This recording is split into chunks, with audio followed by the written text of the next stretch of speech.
Oi, eu sou a professora Catarina Simeone. E eu sou a Nina, sua ajudante digital. Tô aqui para representar você, estudante curioso, que sempre tem uma pergunta na ponta da língua. Sejam bem-vindos ao podcast Faculdade de Bolso. Aqui, a ciência ganha uma linguagem simples, leve e descomplicada, sem perder a profundidade. No episódio de hoje, vamos falar sobre um tema que é a base para tudo que vem pela frente, a introdução ao estudo da anatomia humana. Vocês estão preparados? A anatomia é o ramo da ciência que estuda a morfologia do corpo, ou seja, a sua forma e sua estrutura.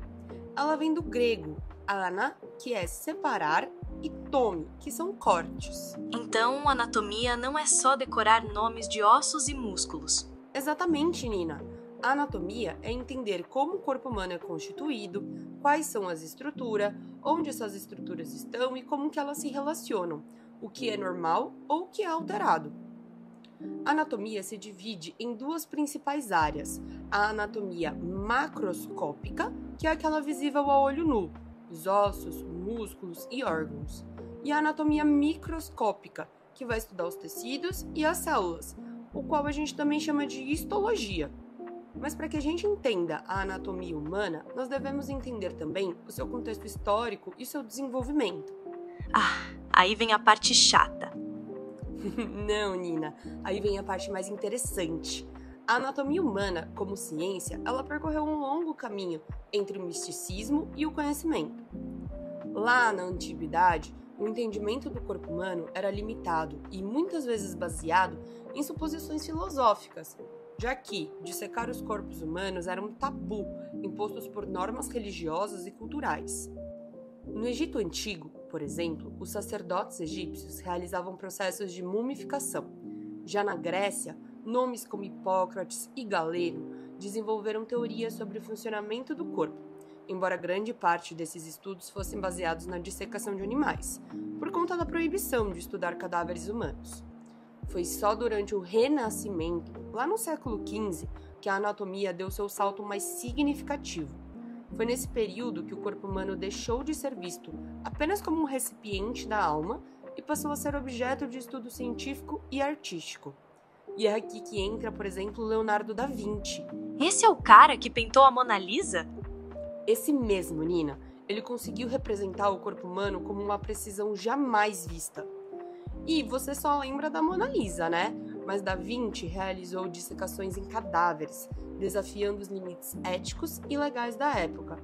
E seus famosos esboços, como por exemplo o homem vitruviano, influenciaram gerações e mostraram como a arte e a ciência caminham juntas.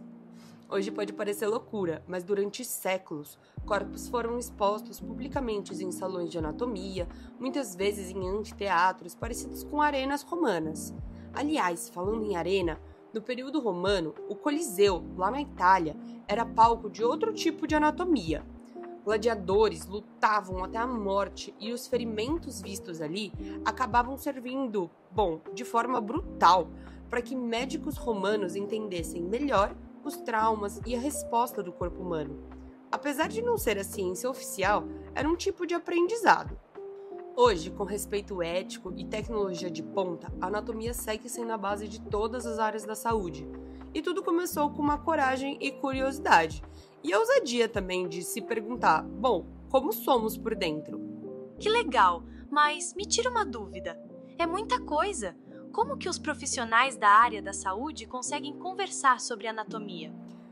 Para garantir que médicos e profissionais da saúde do mundo todo se entendam, nós usamos uma linguagem universal, a terminologia anatômica. Ela é padronizada internacionalmente. Os termos eles são em latins ou derivados e descrevem a localização, direção, movimentos, planos e regiões do corpo. Por exemplo, ao invés de você dizer está embaixo do coração, nós dizemos está inferior ao coração. É legal que a gente entenda que constantemente essa terminologia é atualizada. Então, alguns ossos, como a escápula, antes eram chamados, por exemplo, de omoplata, ou regiões como as trompas de Falópio, atualmente são denominadas tubas uterinas. Eu não sabia disso.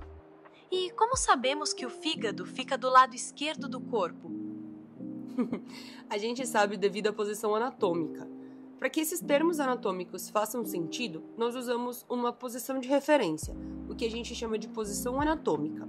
Nela, o corpo está de pé, voltado para frente, com os braços ao lado do corpo e as palmas das mãos viradas para frente. As pernas devem ficar unidas e os pés paralelos. E se a pessoa estiver deitada, continua valendo? Sim, a posição anatômica é um referencial padrão. Então, mesmo que a pessoa esteja em uma outra postura, ela ajuda a orientar qualquer descrição. Agora, a gente vai diferenciar. Normalidade anatômica é a estrutura mais comum observada nas maioria das pessoas. É o comum. Já uma variação anatômica são as diferenças que não comprometem a função daquele meu órgão. Por exemplo, uma artéria renal dupla. Já uma anomalia ou uma malformação é uma alteração estrutural que pode comprometer a sua função. Por exemplo, a ausência congênita de um membro ou de um órgão. Então, ter uma artéria a mais no rim não é uma anomalia. Exatamente, é uma variação anatômica, já que não prejudica a sua funcionalidade. Agora, vamos falar dos planos anatômicos e dos eixos. Nós usamos os planos anatômicos para descrever cortes ou divisões do corpo. Então, plano sagital é aquele que divide o corpo em direita e esquerda. Se eu estou falando daquele plano que passa bem ao centro do corpo humano, nós vamos chamar de plano sagital mediano. O plano frontal, ou plano que nós chamamos de coronal, ele divide o corpo em anterior, que é a parte da frente, e posterior, que é a parte das costas.